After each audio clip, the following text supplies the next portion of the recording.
气书画，气声粗句，云文云武，学习无间。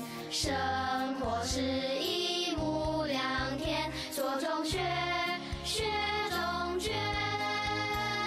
沙子虽小，已杀一个世界；粒子虽小，希望却是无限。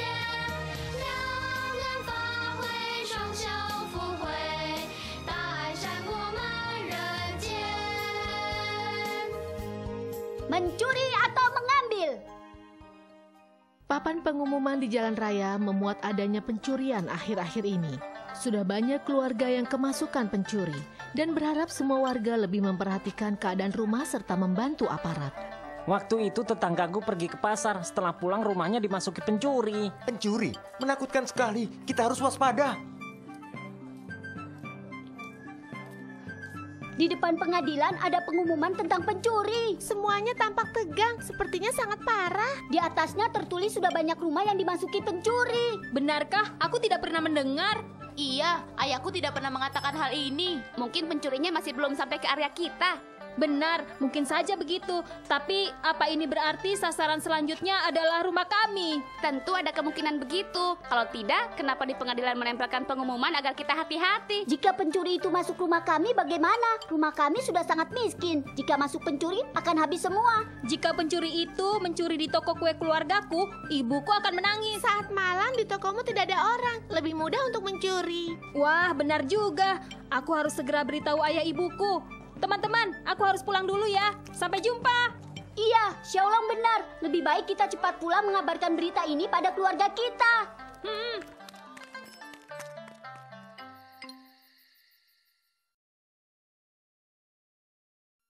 Xiao Lice, apa kamu selapar ini? Lihat cara makanmu.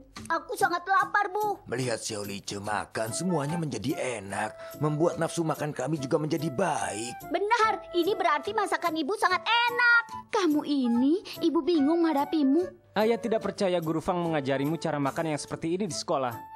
Oh ya Xiao Lice, tadi saat pulang sekolah bukankah kamu mau mengatakan sesuatu? Benar, mulai hari ini kita harus lebih berhati-hati menjaga rumah. Hati-hati menjaga rumah? Apa maksudmu? Belakangan ini di kota Chang'an ada pencuri. Saat pulang sekolah, aku membacanya di papan pengumuman. Ada pencuri? Ini menakutkan. Itu benar, Bu. Untuk itu kami mengabari masalah ini. Benar, saat berdagang di luar, ayah juga dengar banyak orang yang kecurian. Tidak ayah sangka masalah ini menjadi besar.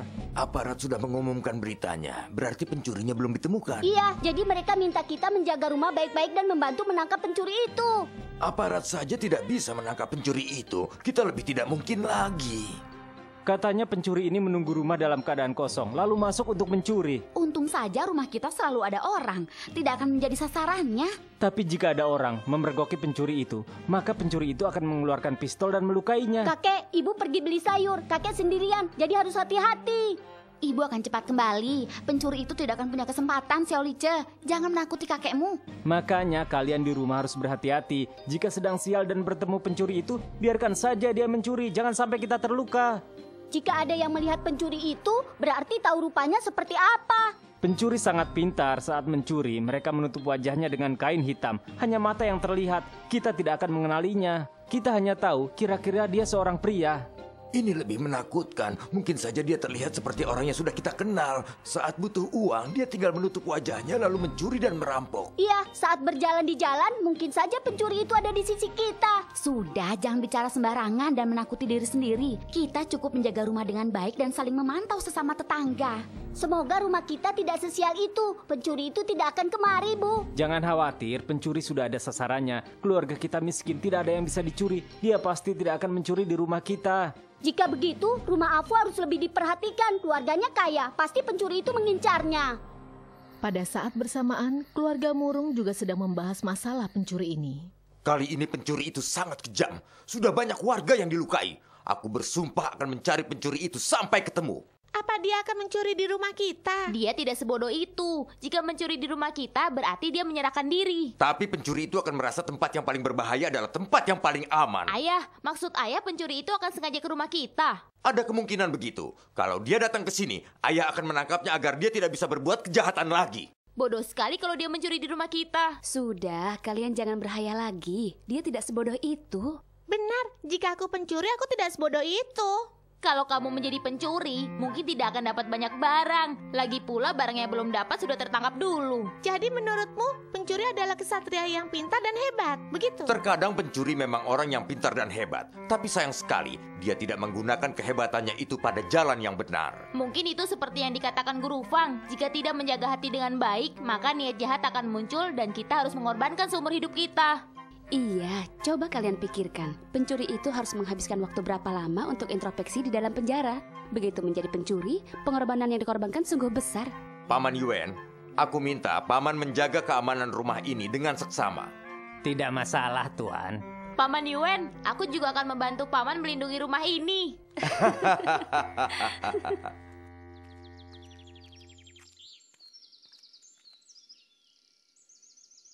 Jual benda kering. Apa ada orang di rumah?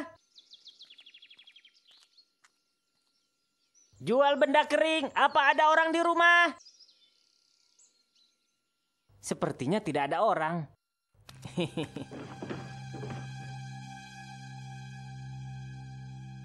Keberuntunganku hari ini jelek sekali. Dapat uang sedikit, tidak ada benda berharga sedikit pun. Ini bisa dijual. Ambil ini saja.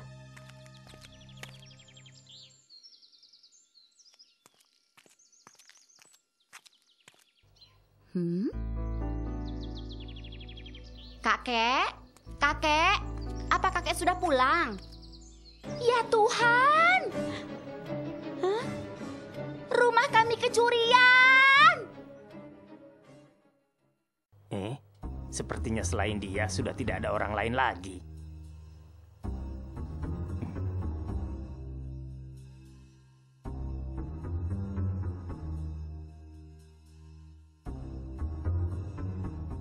Mohon tanya, ada keperluan apa? Apa Anda tersesat? Jangan cerewet. Jika masih mau hidup, beritahu aku barang paling berhargamu ada di mana.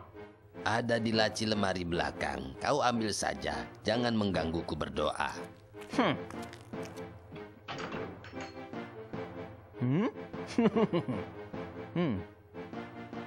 Sisakan sedikit uang untukku. Besok aku mau beli buah untuk sembahyang.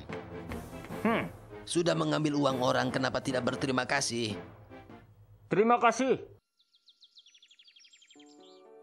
Aku sering beritahu kalian, baik belajar maupun berdoa, kita harus lakukan dengan hati yang tenang. Usia kalian masih kecil, tidak boleh suka bermain atau berfoya-foya. Guru Fang, berfoya-foya maksudnya apa? Berfoya-foya artinya hanya suka makan, bermain, dan bersantai, tapi tidak suka melakukan pekerjaan sulit dan susah. Jika sejak kecil sudah seperti itu, maka kehidupannya akan hancur. Guru Fang, apakah pencuri itu orang yang suka berfoya-foya? Tentu saja iya. Guru Fang, apa kabar? Maaf sudah mengganggumu. Kami mohon Guru Fang untuk ke pengadilan sekarang. Minta Guru Fang ke pengadilan?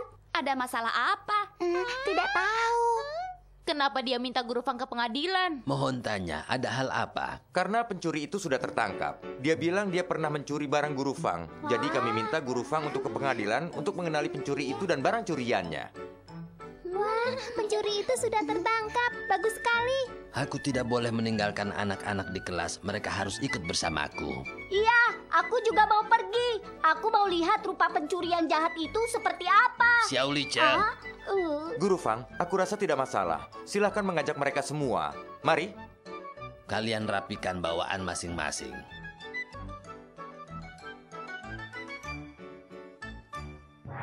Tuan, maafkan aku. Tolong lepaskan aku. Usia masih muda tidak belajar hal yang baik. Kamu sudah mencuri berapa banyak barang dan berbuat berapa kesalahan?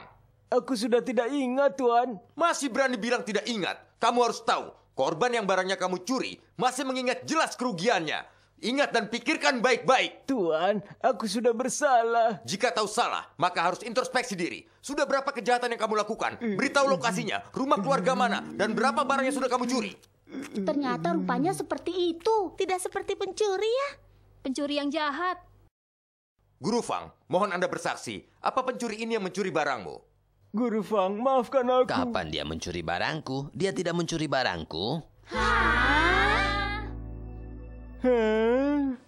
Tapi Guru Fang, dia sudah mengaku bersalah pada Guru Fang. Anak muda, ingatanmu sungguh buruk. Aku memberimu barang. Kau sudah berterima kasih padaku. Kau tidak mencuri barangku. Guru Fang, apa tidak salah? Mana ada yang memberikan barang pada pencuri? Maaf, aku sungguh bersalah pada kalian, Guru Fang. Sekarang aku sangat menyesal, Guru Fang. Aku mengaku, kalian tangkaplah aku. Mengaku salah adalah hal baik. Asalkan mau mengaku salah, tidak ada hal yang tidak bisa dimaafkan. Guru Fang, pencuri ini penjahat besar. Tidak boleh dimaafkan. Iya, dia sangat jahat. Selain mencuri barang, dia juga melukai orang lain. Aku tahu aku salah, maafkan aku. Aku bersumpah, jika sudah bebas dari penjara, aku akan menjadi orang baik, bekerja dan bersumbangsi untuk kampung halamanku. Kita orang biasa, anak muda tidak luput dari kesalahan.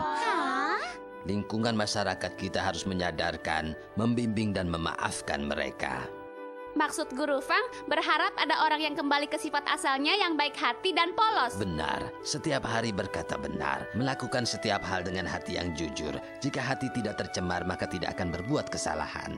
Tapi Guru Fang, di saat kita melakukan hal yang jujur, cuma ada satu orang yang jahat seperti dia, kita sungguh sial kan? Makanya aku mengatakan setiap saat harus menggunakan hati dan menjaga niat hati. Kenapa kau lupa? Kalau aku harus seperti Guru Fang memberikan barangku pada pencuri, aku tidak bisa melakukan itu. Sekarang tuan ini sudah menjadi orang baik. Berarti orang jahat di dunia ini berkurang seorang dan orang baik bertambah seorang. Ucapan Guru Fang ada benarnya juga ya. Jadi maksud Guru Fang kami harus memaafkannya, begitu? Memaafkan orang yang bertobat berarti memberi mereka kesempatan hidup baru. Bukankah ini hal baik? Ini artinya kalau suatu hari nanti Seolice berbuat salah, maka Guru Fang juga akan memaafkannya. Aku mana pernah tidak memaafkannya. Aku sudah banyak memaafkannya. Hah?